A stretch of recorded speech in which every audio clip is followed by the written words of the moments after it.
దుర్బలతలు, మనుషుల మాటలు, మన లోపాలు, మన పర్సనాలిటీలో ఉన్న కొన్ని బలహీనతలు, లేక మనుషులు మన ఎడల ప్రవర్తించే విధానాన్ని బట్టి మనకి మనం అనుకుంటూ ఉంటాము, నేనే ఒక పెద్ద పొరపాటని.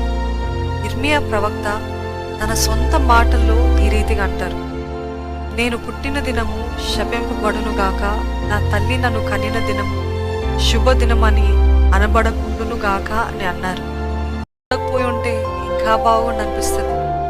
ప్రతి ఒక్కరూ ఏదో ఒక సమయాన విపరీతమైన వేదనకు గురవుతూ ఉంటారు. మీకు దేవుని పిలుపు ఉందంటే ఇంకా ఎక్కువగా ఇలాంటివి ఎదుర్కొంటూ ఉంటారు. ఏ భేదము లేదు. మనమందరము పాపము చేసి దేవుడు అనుగ్రహించిన మహిమను పొందలేకపోతున్నాం. ఒకవేళ మీ తల్లిదండ్రులు వద్దని అనుకున్నప్పటికీ మీరు పుట్టిన అదే వ్యతిరేక భావం, రిజెక్షన్ ఫీలింగ్ మీ బాల్యం నుండి మిమ్మల్ని వెంటాడుతున్నా, వారొద్దని అన్నప్పటికీ దేవుడికి నువ్వు కావాలి.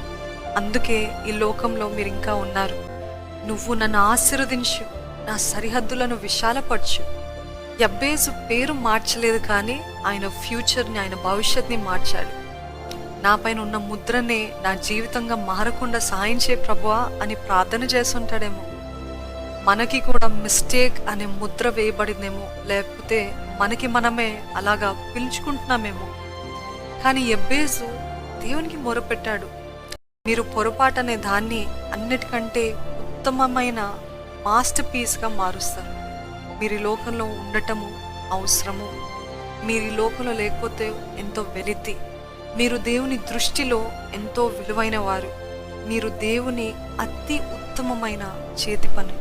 నమ్మండి.